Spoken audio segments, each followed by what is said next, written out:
Hurmatli mehmonlar, hozir nima deydi, prezidentimiz tashabbusi bilan 2025-yil kelajak markazlari tashkil qiladi.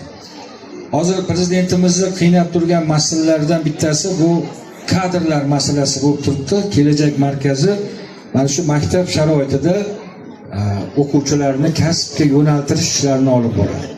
Hozir birinchi yil o'zida bizning maktabimizdan ham natijalar kelyapti. Mana o'quvchilarimiz o'zini o'sha kelajak markazidagi faoliyati bilan alohida ajralib turib, hozir kelajak markazining rahbari tomonidan tashakkurnoma berib yuborilgan. Shularni ham shu fursatdan foydalanib topshirib qo'ysak.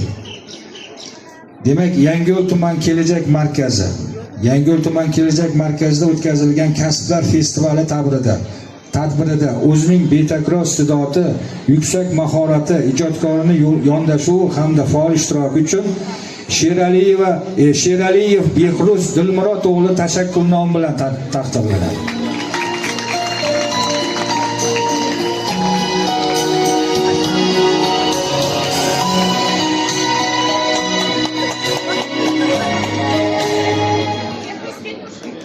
Xuddi shunday tashakkurnoma bilan Valiyev Salimjon Sanjar o'g'li.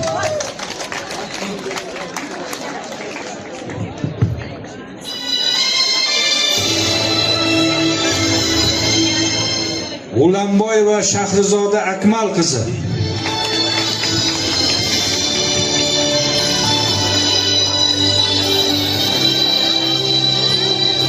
Demak, bunday o'quvchilarimiz ham maktabimiz